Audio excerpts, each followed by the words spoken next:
Welcome, ladies and gentlemen, to another informative episode of Comic Book University. We're here to discuss Daniel Ketch. Now, Danny was the ghostwriter of the 90s. The series went on for a pretty long time. I believe it actually went to 94 issues. It was just 6 months shy of 100 issues. Real shame. I figured that the 100th issue would have sold well. I guess not well enough to make up the cost of the other 5 months. In the meantime, I'm going to say that this was particularly the most convoluted Ghost Rider story ever. It was really out there. There's no really nice way of saying it. It started off fairly simple. Danny Ketch and his sister, Barbara, she's just a little bit older than him, they go off into Cypress Hills, no, not the music group, Cypress Hills, New York Cemetery. And they want to see the grave of Houdini, and it's supposed to be Halloween Eve, Hallows Eve.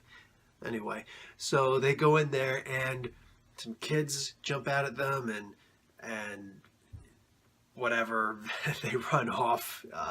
And then Death Watch is this villain. He appears in issue number 1 and he kills somebody, pulls off his mask, and his thing is he enjoys experiencing the death of others, not his own, but that of others. And he takes off his mask and gets real close and gets real silly and really just 90s. Now, what winds up happening is that the people who are with Death Watch happen to be ninjas because, again, it's the 90s. And it worked for Daredevil, worked for Wolverine. Let's just make everybody ninjas. So, and they're not even the Hand. That's the sad part. So these guys kill Barbara. And Danny now has to drag her body away, and there's the other kids are doing all these crazy things, and they're scattered all over the place, and antics ensue. As Danny's getting away, they're in this junkyard at this point, and he sees this pristine motorcycle that simply doesn't belong there. No, really. And he touches the gas cap, which is glowing, and suddenly he's turned into the Ghost Rider, and he wipes the floor with these ninjas, all these bad guys. I should mention that the Kingpin had some of his thugs there also. He wipes the floor with them too, fear not. Eventually another villain is introduced, a very important villain for the Ghost Rider Danny Ketch character. His name is Blackout. He's basically a vampire. He's got some cybernetic fangs, and just he's able to grab your head and psychically put his fingers, not really inside of you, but, psychically, and all your short-term memories are now his. So he doesn't steal them from you, he can see them.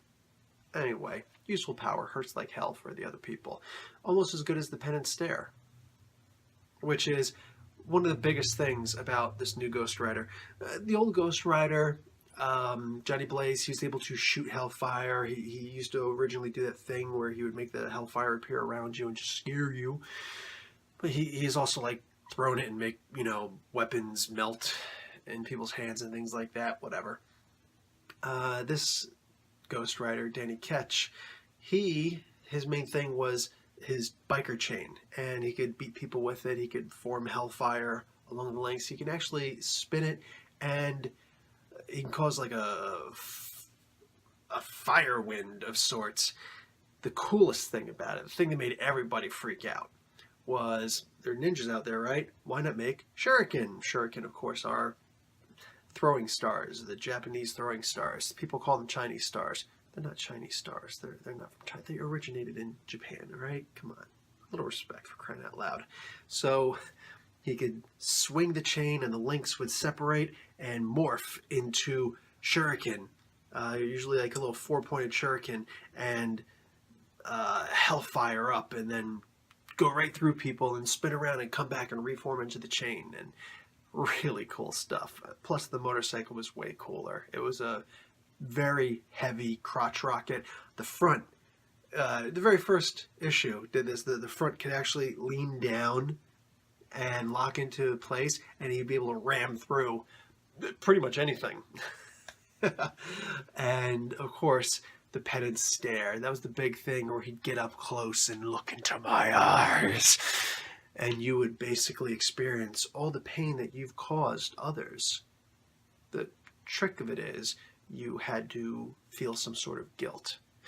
Mephisto would say that his power is very similar in that he could torture souls, but if the souls felt no guilt for what they'd done, then he can't torture them.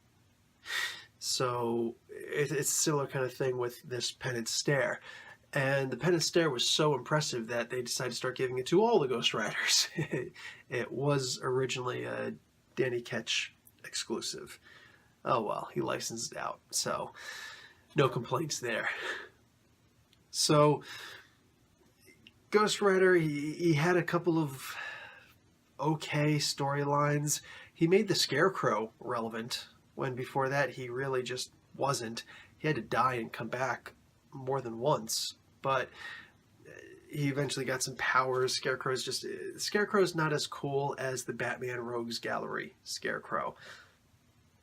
This one is a contortionist, and that's it. He's a contortionist. This isn't a thing about him, but anyway, he was a very boring character, and he got made interesting because of Ghost Rider. So there's that, and to be honest, that's probably the best thing that came out of this series. Like, it was cool because the way that it was drawn at the time, go back and look at the drawing now and you'll see that the wheels don't look that great, but, you know, for the most part, it was unlike anything that we really ever seen before. It did bring Ghost Rider back. There were some decent storylines with it. They had the prerequisite crossovers by other heroes. The Punisher is the unfortunate one who had this lovely task, and of course he got punked out, as you got to do that. Every time that a new series starts with an unknown character, you have to have some other established character come in, fight with the other guy, maybe even get the other guy either gets a really good lucky shot in or whatever, or some defining moment where the other hero kind of goes, oh, all right, you have my respect. And he's basically surrogate speaking for the audience, where the audience is going to say, whoa, he took out the Punisher like that. And it worked. It worked. But these stories were so insane. You could hardly make heads or tails out of them. Eventually you realize that the power wasn't really in the gas cap. The gas cap was actually the medallion of power, which goes back to this bloodline ancestor called Noble Kale. And Danny's mother was actually a girl named Naomi. And Naomi was not only his and Barbara's mother, but it turns out was also Johnny Blaze's mother. And it wasn't cool how they did it. I mean, they explained it, and they explained it pretty well, but at the end of the day, that was if you could go back and change anything about this 90s line of Ghost Rider, I promise you this would be the thing that you would change, because this is the thing. I was still in high school when this storyline came out, and all of us just kind of looked at this, we read this, and nobody bought the next issue. None of us. I didn't. None of us. We're just like, you know what? It's a soap opera now. All right? My mom used to watch soap operas. All right? Seeing the General Hospital, The One Life to Live, and all this stuff. And this is stuff that happens. All right? This whole, like Barbara she didn't actually get killed right away. She didn't die until issue 7. Blackout came back to get revenge because Ghost Rider messed up his face with his hellfire, and comes back, and she was like in a coma for a while, Barbara was, and then she started to get better, and whatever, Blackout just offed her, and real sad, shame, sucks, but really, somebody being in a coma for a long time? Yeah, I've seen the soap operas. I know what happens in soap operas. Somebody's a traitor, somebody's in a coma, and somebody turns out to be somebody's long-lost family relative. Oh, wow, what a shock. This was the soap opera Ghost Rider. I'm sorry if you really like this one, but here's my challenge. Go ahead and tell me one storyline that happened that was great, and tell me in exhaustive detail, because chances are you can't. You really can't. You can name a storyline. Maybe you can give a couple little stories and things like that, but there's only but so much that you're going to be able to give. I can name a couple of storylines, but to actually go into exhaustive detail about the storyline itself, I myself had to read the first couple of issues of the first 10 issues of the 90s Ghost Rider, Danny Ketch, just so that I could reacquaint myself with it and whatnot. And then I just looked up on my Wikia and all that stuff to look at the other stuff, to get a couple names down. Uriel, an angel who came and did what he did. And realistically, I'm going to tell you right now why heaven and hell got so involved. And all, it was supposed to be just hell, right? But heaven got involved also, and all these other things happened. I'm going to tell you right now what happened. Because Spawn happened, all right? Spawn happened. Spawn came and threatened the entire Marvel universe, and a good portion of the DC universe too, because Marvel was treating its writers, and especially both, I can't say especially, just it seemed like especially the writers and the artists treated them like garbage, said that the characters themselves, doesn't matter who's writing. And so those particularly prolific writers and artists got up and left, and they formed Image Comics. And guess what happened? Marvel eventually went, not out of business, but they went bankrupt. And before they went bankrupt, they had to have the licenses for these characters over there in Image being drawn and being produced, because Marvel lost way too much, because they got way too cocky. They lost what they originally had, which was what was making them money, which is artist-led and at the very least writer-led, and they became editorial more than anything else, and nobody was respected. Hey, a lot of good came out of it eventually, but it's also the main reason why Fox owns the X-Men and the Fantastic Four, and why Sony owns Spider-Man, is what it is. And other characters were owned by these companies also, and the rights eventually went back, and probably never make that mistake again, but, you know, life happens. But I hate coming down so hard on the Danny Ketch Ghost Rider, but so much potential for this character, so much potential for this book, for the series. Man, it blew our minds, and it was like nothing we'd ever seen before, because the art was incredible. But for the most part, the writing was all over the place. And I don't know that I can blame any one writer. I don't know if I could blame any of the writers, maybe because editorial, again, was really big at that point, and they were being told to do all sorts of crazy things. Chris Claremont was kicked out of the X-Men during the 90s, who'd written the X-Men forever. Just to give you an idea, the reason why you like the X-Men is because of Chris Claremont. Any further questions? Referring back to what I just said, Chris Claremont is the reason why you like the X-Men. I know it's a Ghost Rider issue, but just to give you an idea, that the writing was horrible. It was pretty much horrible. But I don't know that I can blame any of the writers, or even any one. But there were some things that just, you have to kind of blame somebody. In the first several issues of Ghost Rider, you know the little yellow boxes the narrator speaks in? Yeah, there were like, what, six maybe. And some of them just repeated themselves. People were dialoguing, they were monologuing all the time. Sometimes in thought bubbles, most of the times in actual speech. I'm sorry, we all talk to ourselves in the shower, right? But nobody talks that much to themselves that much in a shower in a month compared to one of these issues. They're just sitting there, blah, blah, blah, blah, blah, blah, blah, blah, blah. And you know, that's what the narrator's box is for, to give you an idea of some of these things. Not just saying a few minutes later, and then 3 pages happen with no narrator's box, and all of a sudden, here's one more narrator's box, and what does it say? A few minutes later, again. The book was a mess. The series was a mess. It got so torn apart. I'm going to tell you the one scene that every single person remembers. Every single person remembers when Johnny Blaze came back, and he thought this was the Zarathos demon inside of Danny Ketch. So he goes up and he starts doing magic on him. It's like, whoa, all of a sudden you're John Constantine? What's going on here? So he comes up with a shotgun and a trench coat and a ponytail. He's looking cool, man. It's Johnny Blaze. He came back. Whoa! And he captures him in a circle of binding, and then he's trying to exorcise the demon Zarathos out of him, and it wasn't going to work because this is actually a different Ghost Rider spirit inside of him. It's actually the proper Ghost Rider. It's one of the actual spirits of vengeance. Johnny actually wound up getting a really bum rap.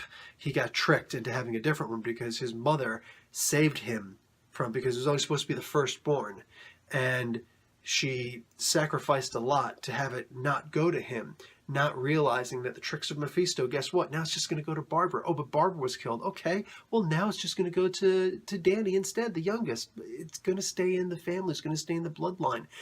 And it sounds really weird, right? Yeah, that's us reading it. It was crazy. It was wild. It was out there. It was unnecessary for it to be that blah.